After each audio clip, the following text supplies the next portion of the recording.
Hai adik-adik, jumpa lagi kita di channel Belajar IPS. IPS is the best, bikin belajar makin happy.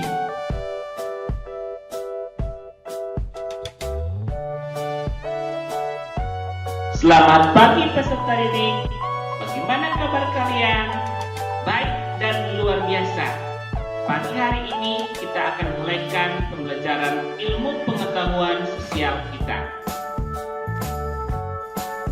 Masih ingatkah kalian materi pembelajaran kita yang lalu? Iya, pada materi pembelajaran kita yang lalu kita telah belajar tentang perlawanan rakyat Indonesia terhadap pemerintah Hindia Belanda. Banyak tokoh-tokoh pahlawan yang telah berjuang melawan pemerintah Hindia Belanda seperti Pangeran Antasari, Tuanku Imam Bonjol, Singamangaraja ke-12, Pangeran Diponegoro, dan masih banyak yang lainnya. Namun, tokoh-tokoh pahlawan tersebut mengalami kegagalan yang kemudian ditangkap dan diasingkan, sehingga perjuangan mereka menjadi padam.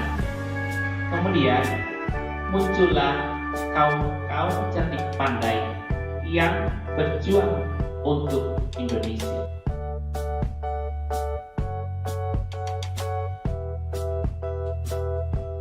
Karena itu, topik pembelajaran kita hari ini yaitu proses munculnya organisasi pergerakan dan tumbuhnya semangat kebangsaan. Tapi sebelum kita membahasnya, jangan lupa subscribe supaya kalian dapat mengikuti materi-materi pembelajaran berikutnya. Adapun tujuan pembelajaran kita adalah peserta didik dapat 1. Membedakan ciri-ciri antara perjuangan sebelum tahun 1908 dan sesudah tahun 1908, menyebutkan faktor internal dan eksternal yang melatar belakangi terjadinya pergerakan nasional di Indonesia, menganalisis pengaruh pelaksanaan politik etis terhadap munculnya pergerakan nasional bangsa Indonesia, mengidentifikasi organisasi Jong Jawa, Korgamo, Jong Islamiyetten Bond, Perkumpulan Pemuda Kristen, Muhammadiyah, NU, Taman Siswa, berdasarkan sejarah, tujuan, dan bentuk perjuangan. Ayo kita belajar.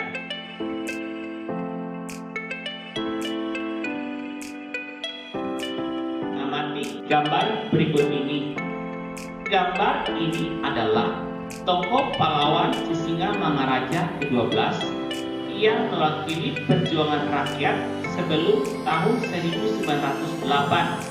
Dengan gambar berikutnya adalah tokoh-tokoh terpelajar kaum cerdik pandai yang mulai perjuangan pada tahun 1908. Pertanyaannya adalah, apakah perbedaan perjuangan sebelum tahun 1908 dan sesudah tahun 1908? Perbedaannya adalah perjuangan sebelum tahun 1908, 1. Perjuangan dilakukan secara fisik melalui pemberontakan, sedangkan perjuangan sesudah tahun 1908, 1. Perjuangan dilakukan dengan pergerakan politik dan perjuangan non-fisik melalui organisasi modern. Sebelum tahun 1908, perjuangan bersifat kedaerahan dan dilakukan di suatu wilayah saja. Sedangkan sesudah tahun 1908, perjuangan bersifat nasional dengan tujuan memerdekakan Indonesia. Dan perbedaan yang ketiga, sebelum tahun 1908 dipimpin oleh tokoh daerah seperti raja dan bangsawan. Sedangkan sesudah tahun 1908 dipimpin oleh kalangan cerdik pandai yang mendapatkan pendidikan modern. Mari kita mengamati gambar berikut ini. Gambar ini adalah gambar tentang kemenangan Jepang atas Rusia pada tahun 1905. Gambar ini adalah tokoh Mahatma Gandhi yang telah berpengaruh besar atas pergerakan nasional di India. Gambar ini adalah kaum terpelajar atau cerdik pandai yang muncul akibat pemberlakuan politik etis di Indonesia. Jadi, faktor internal yang melatar belakangi pergerakan nasional Indonesia adalah: satu, adanya penderitaan rakyat yang berkepanjangan akibat penjajahan. Dua, adanya kenangan kejayaan masa lalu seperti zaman Kerajaan Sriwijaya dan Majapahit. Dan yang ketiga, lahirnya kaum-kaum intelektual atau terpelajar yang menjadi pemimpin pergerakan. Sedangkan faktor eksternal yang melatar belakangi pergerakan nasional Indonesia adalah: satu, timbulnya paham-paham baru di Eropa dan Amerika yang masuk ke Indonesia seperti nasionalisme, demokrasi, liberalisme, dan sosialisme. Dua, munculnya gerakan Turki Muda atau All Indian National Congress dan Gandhisme tidak lepas kebangkitan nasional di Asia dan di Afrika. Dan yang ketiga, kemenangan Jepang atas Rusia tahun 1905 menyadarkan dan membangkitkan bangsa-bangsa Asia melawan bangsa Barat.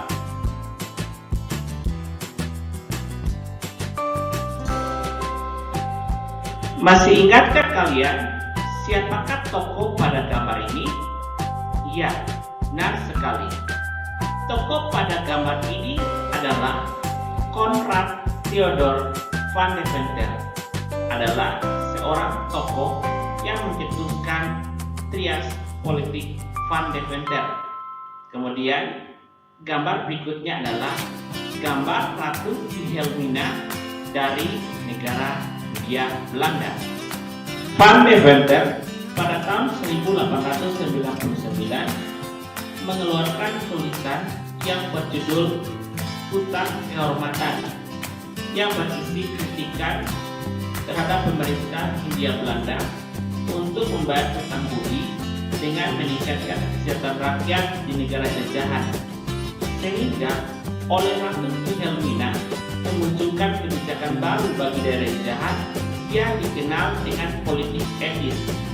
Kemudian terangkum dalam program Trias Van Deventer yang terdiri dari 3 program, yaitu irigasi, emigrasi, dan edukasi yang dilaksanakan oleh Alexander PH Hindenburg, Gubernur Jenderal Hindia Belanda tahun 1909 sampai tahun 1916. Walaupun dalam kebijakan yang diterapkan oleh pemerintah Hindia Belanda Indonesia mengalami diskriminasi, namun di bidang pendidikan muncullah sekolah-sekolah dengan sistem pendidikan gaya barat seperti IS untuk sekolah dasar, MURO untuk sekolah menengah pertama, AMS untuk sekolah menengah atas, Stovia untuk sekolah kedokteran, dan Austria. Sehingga dari trias Van Deventer, yaitu bidang edukasi, memunculkan tokoh-tokoh kaum terpelajar atau kaum cerdik pandai dari bangsa Indonesia itu sendiri. Nah, peserta didik sekalian, silakan kalian menganalisis pengaruh pelaksanaan politik etis terhadap munculnya pergerakan nasional bangsa Indonesia.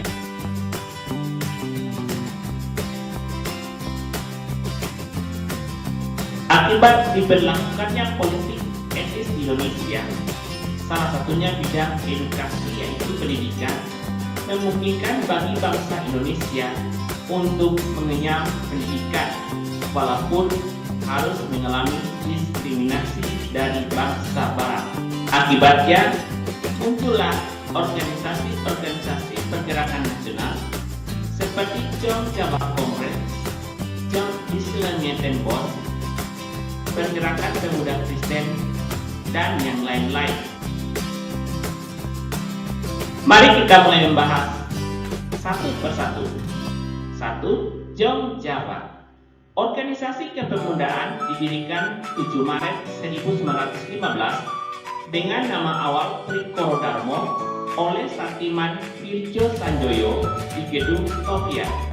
Maksud didirikan mempersatukan para pelajar pribumi, menyuburkan minat kesenian dan bahasa nasional, serta memajukan pengetahuan umum untuk anggotanya. Bentuk perjuangan diplomasi, kesenian, dan pengetahuan. 2. Trikoro Darmo. Berdiri 7 Maret 1915 oleh R. Saktiman Wirjo Sanjoyo, Kadarman, dan Sunardi. Tujuan didirikan mencapai Jawa Raya dengan cara memperkokoh rasa persatuan antara pemuda-pemuda Jawa, Sunda, Madura, Bali, dan Lombok. Bentuk perjuangan diplomasi organisasi. 3. Jong Islamieten Bond. Organisasi perkumpulan pemuda Islam yang didirikan oleh pemuda pelajar Jakarta 1 Januari 1925. Tujuan didirikan untuk mengadakan kursus-kursus agama Islam bagi para pelajar Islam dan mengikat rasa persaudaraan antar pemuda terpelajar yang berasal dari berbagai daerah Nusantara. Bentuk perjuangan yaitu pendidikan dan keagamaan. 4. Perkumpulan Pemuda Kristen. Muda Kristen Jawi 1920 dalam bahasa Jawa diubah menjadi Perkumpulan Pemuda Kristen dalam bahasa Indonesia. Tujuan dibentuk mempersiapkan anggotanya dalam berbagai bidang pelayanan, pendidikan, sosial, politik, kemasyarakatan. Bentuk perjuangan adalah keagamaan dan pendidikan. 5. Muhammadiyah. Didirikan 18 November 1922 oleh Kiai Haji Ahmad Dahlan di Kampung Kauman, Yogyakarta. Tujuan dibentuk yaitu menegakkan dan menjunjung tinggi agama Islam sehingga terwujud masyarakat Islam sebenar-benarnya. Bentuk perjuangan adalah keagamaan dan pendidikan. 6. Nahdlatul Ulama atau NU. Organisasi ini berdiri 31 Januari 1926. Organisasi ini bertujuan untuk menegakkan ajaran Islam menurut paham Ahlussunnah wal Jamaah di tengah-tengah kehidupan masyarakat di dalam wadah NKRI. Bentuk perjuangan adalah pendidikan dan keagamaan. 7. Taman Siswa. Didirikan 3 Juli 1922 di kota Yogyakarta oleh Ki Hajar Dewantara. Tujuan dibentuknya adalah memajukan dunia pendidikan bagi pemuda Indonesia dan sebagai alat perjuangan bagi rakyat Indonesia. Bentuk perjuangan adalah pendidikan untuk kaum pribumi. Untuk membuat kalian lebih paham materi ini, silakan kalian mengerjakan tugas-tugas yang ada di buku paket siswa. Demikian pertemuan kita pada hari ini. Selamat belajar dan God bless you. Sampai bertemu pada pertemuan berikutnya.